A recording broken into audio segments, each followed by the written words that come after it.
Hi guys, Juli Keene here. I just wanted to talk real quick about keto diets versus using ketosis as a tool. A lot of people are really big on keto diets right now, and what that means for those of you who haven't heard of it is you eat mainly fat with a very small amount of protein and almost no carbohydrate.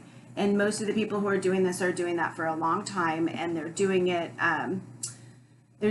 as a way to lose weight, because in the early days of doing that, it will cause something called ketosis, which will cause your body to burn fat rather than sugar. And it's also kind of going into a starvation mode. Now, the big problem with that is that while it also sends ketones to your brain, which causes a sort of a rush in energy and makes it easier for you to focus and concentrate if you have a problem like most of us in that area, especially early in the morning. Being in ketosis helps brain focus and concentration. It can help with athletic performance. It can help with energy.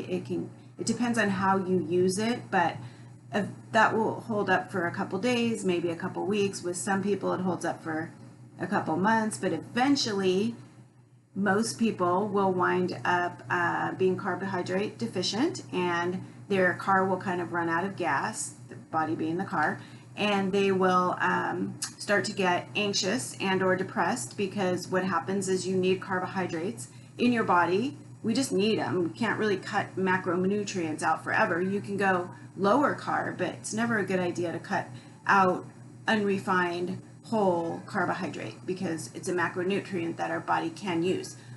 The problem is we as a society have become very dependent on using carbohydrates as our main source of energy.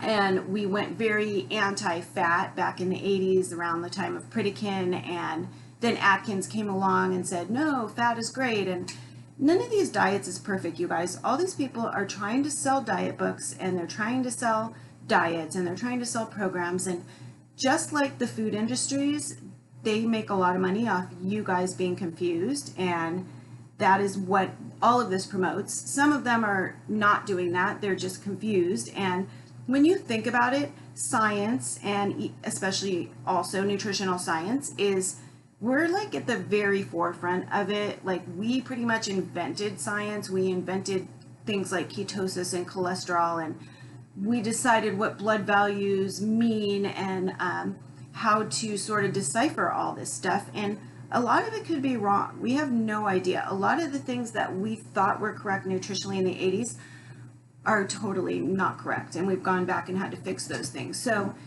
is keto a good thing? Keto dieting, I don't think the keto diet is a good thing for most people. Will you lose some weight fast? Yeah, just like any diet, because people are cutting down on refined and processed and junk foods, and they're eating, they're more aware of what you're eating. So if you're more aware of what you're eating, you're going to eat less. That's just part of the way it is. And where it does seem to help is people who tend to be compulsive overeaters, who are very, very addicted to sugars and carbohydrates. Sometimes people with things like candida and serious sugar addictions, maybe alcoholics who are now using sugar instead of fats. They tend to do really well with this for the first couple months, and then generally what happens is that whole more concentration, more energy, happy mood, stable mood starts to go down, down, down, as these people become very deficient in, I think it's serotonin, from the science that I read and from the clinical work that I've done over the past 20 something years.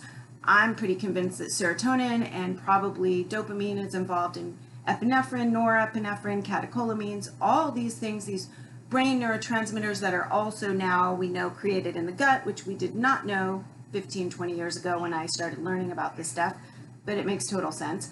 These things start to become deficient, and we are now the people who are eating all fat and hardly any carbohydrates are pretty much taken over with this horrible craving for carbohydrates. And what they do is they eat a little bit, and then they're triggered, and they're sent off on this whole spiral kind of like you were before, because one of the signs that you're low in serotonin is you're craving carbohydrates, especially as the day goes on. In the evening after dinner, people who graze and are always like looking for sugar, ice cream, something sweet to like take the edge off, that's a big sign that you're low in serotonin. And the other signs are feeling really unsafe and anxious and just kind of like irritable and discontent.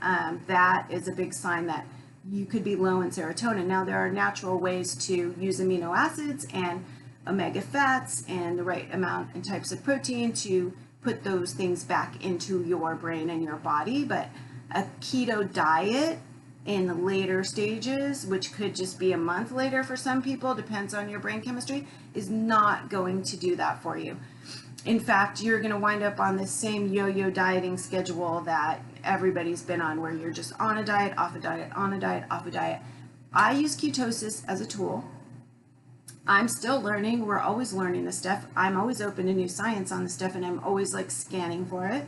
I read PubMed. I follow people who this is their main line of study, nutrition science. And I would say the keto diet is never healthy. I'm never saying it's good or it's healthy for you to eat like fat burger with just lettuce wrapped around it with cheese. And I'm never saying dairy is healthy for you, because I started my practice working with kids with autism, and the profound impairment that I saw in these kids' brains, and that I see in normal kids' brains and grown-ups' brains, and my brain when eating cow's milk, dairy, I would say for 80% of the population, makes me firmly believe that it's not for most people. It shouldn't be a regular part of the diet. So I'm never going to be one that says, yeah, you can eat as much fatty foods as you want, just eat bacon burgers and pork rinds. What the hell? Who thinks eating pork rinds, fried pork rinds in a bag? That is just the most disgusting thing I've ever heard. And I'm not trying to be judgmental, but I'm a nutritionist. That is not like, unless you're living in who knows where, you're a caveman and the pig was your only food and all that's left is the skin, and you made it yourself, maybe for energy. But to go to the store and buy a bag of pork rinds that are fried in chemicals and bad rancid oils, that's disgusting. I'm sorry. There's no excuse. You can't think that's healthy for you. You just can't. So I'm never going to be the person that is the proponent of the keto diet. And if you watch these like Insta famous influencers online who are like, I'm the keto queen of the South Bay or LA or wherever, bump heck the middle of nowhere, and I've lost 100 pounds in 6 months on the keto diet, and I'm going to sell you my program on how to do it, that's BS. And what you'll notice if you follow them, and I've got a bunch I screenshotted, it's like 100 pounds lost in 6 months, and then now it's like 60 pounds lost in a year and 30 pounds lost in 2 years. As the pictures of them get bigger and bigger, they stop showing any pictures. Why? Because their bodies their metabolism, their body has figured out a way around the way that they're eating, and they're not going to lose weight. And it's also, if you look, their skin looks unhealthy, they're getting older looking, their hair is falling out. Why? Because they're not eating vegetables, they're not probably pooping or having bowel movements on the reg, and they're probably fairly toxic, and I'm guessing they're pretty anxious and not feeling great in the mood department either. So where using keto as a tool has really helped me, and I'll get into this in another post, is I have been tracking my blood work for many, many years. Even when I was sick, I tracked my blood work because I was trying to figure out what the hell was wrong with me and try to get better. My HDL, my cholesterol has always run in a low end because I was a vegetarian or a vegan for many years. And I've always been careful about what I eat, and maybe it's genetic, I don't know, but I've always had the problem of cholesterol being too low, which is a problem, by the way. The very sickest cancer patients and autoimmune patients I have very low cholesterol. So nobody ever wants that, and not a lot of people know that or talk about it, but you want your cholesterol in a correct range, and most of the stuff out there is incorrect on cholesterol. But my HDL, which is the healthy cholesterol, is how I kind of remember it, and LDL is lousy if you want a way to differentiate which one's the good one and the bad one, because people always ask me that. My HDL has always been lower than the 40s, and sometimes even lower, and you want it up above 50 is ideal. and the higher the better. And I've kind of equated that with some genetic stuff. And some people, that higher number is what pushes them over the magical 200, which I don't think anybody needs to be under. But anyway, using ketosis for the last couple years as a tool for myself, I've been able to lean up and take off some pounds of fat, gain some muscle without really working out because I was sick and I couldn't.